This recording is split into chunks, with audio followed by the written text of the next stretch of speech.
All right, let's talk about studying. Today, we are going to completely overhaul your study habits. Seriously. Forget those long, painful nights of cramming. We're going to dive into the cognitive science behind how our brains actually learn so you can get way better results in, believe it or not, less time. Okay, let's get into it. We've all been there, right? You put in the hours, you've got highlighters in every color, you feel like you know this stuff inside and out, and then you sit down for the exam and poof, your mind just goes completely blank. It has to be one of the most frustrating feelings in the world for a student. So, what's the deal here? Well, it's not because you're not smart enough, and it's not because you didn't study hard enough. The simple, kind of shocking truth is that the most common study methods, the ones we all just do by default, are actively working against the way our brains are built to remember things. But here's the good news.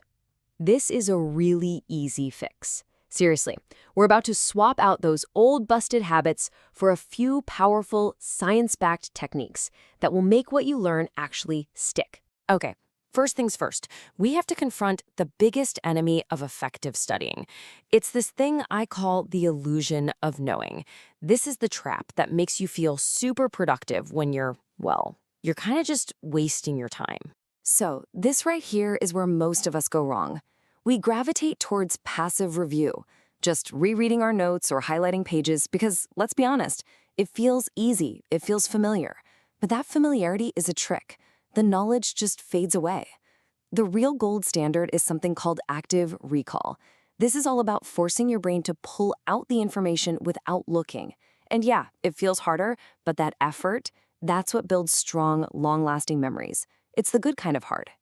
So let's get into the mechanics of it. How do we get our brains to work for us instead of against us? It really all boils down to a few key principles. Think of active recall like going to the gym, but for your brain. Every time you struggle just a little bit to remember a formula or a date without peeking at your notes, that's like doing a bicep curl for that specific memory. That little bit of struggle is what builds the muscle. And you know what? Getting started is super simple. You can use flashcards, either digital ones like Anki or just good old-fashioned paper. You can try explaining a concept to somebody, a friend, your dog, even just your reflection. Or, and this is my favorite, after you read a chapter, just close the book and scribble down everything you can remember. Anything that forces you to retrieve information is a win. Okay, time to bust the biggest myth in all of studying, cramming. We've all done it, and sure, you might remember just enough to squeak by on the test tomorrow, but a week later, that information is gone, vanished. There is a much, much better way. And that better way is called spaced repetition. Instead of hammering a topic for 5 hours in one night, you review it for shorter periods, but with bigger and bigger gaps of time in between. See? You review it, wait a couple of days, review it again, wait a week. This basically sends a powerful signal to your brain that says, hey, this stuff is important. You better hold on to it for the long term. And here's another pro tip for you. Stop studying in blocks. Studying only calculus for 3 hours straight. That just trains rote memorization. Instead, try interleaving, mixing in different but related subjects. So an hour of calculus, then an hour of physics, then maybe an hour of programming. It's like cross-training for your brain. It forces you to switch gears and builds really flexible, adaptable problem-solving skills.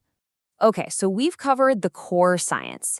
Now let's talk about turning this theory into practice. How do we actually apply this stuff and make sure we're really, truly learning, not just tricking ourselves again? First, you have to embrace this mantra. Tattoo it on your brain. If you're trying to recall a concept and it feels difficult, that is not a sign that you're failing. It's the sign that learning is happening. That feeling of effort is the friction that forges strong memories. So lean into the struggle. And this is the question you have to constantly ask yourself. Because look, it's one thing to memorize a definition. It's a completely different thing to actually understand how it works and how it connects to everything else you know. So you need to become an active questioner of everything. Don't just accept facts at face value. Ask why, ask how, ask what if. So for example, instead of just memorizing that quick sort is a fast algorithm, ask why it's faster than something like bubble sort.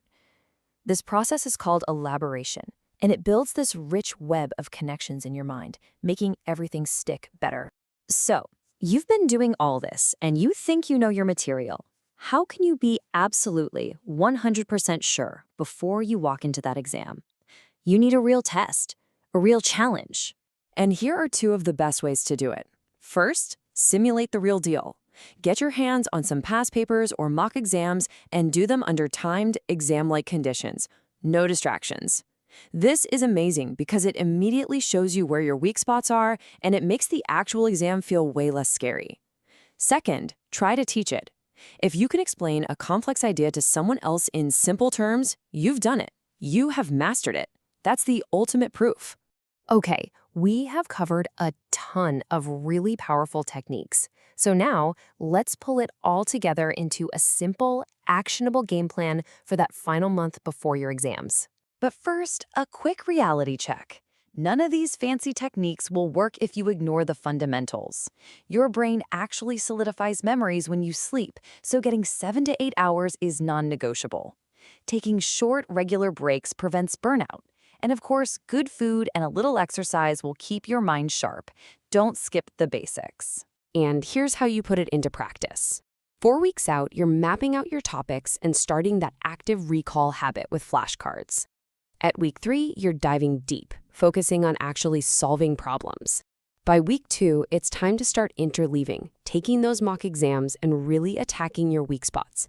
And that final week, it's all about light review, maybe writing out some summaries from memory, and most importantly, getting plenty of rest. Look, if you only take one thing away from all of this, let it be this. The goal is not to study harder, it's to study smarter. It was never about the number of hours you put in, it's about making the hours you do put in actually count. It's about working with your brain, not against it. And so that brings us to the end. I'm going to leave you with a question to chew on. What is the one passive study habit you are going to ditch? And which active one will you replace it with this week? Are you going to trade rereading for flashcards? Ditch the highlighter and try explaining a concept out loud? Pick one small change and start studying smarter today.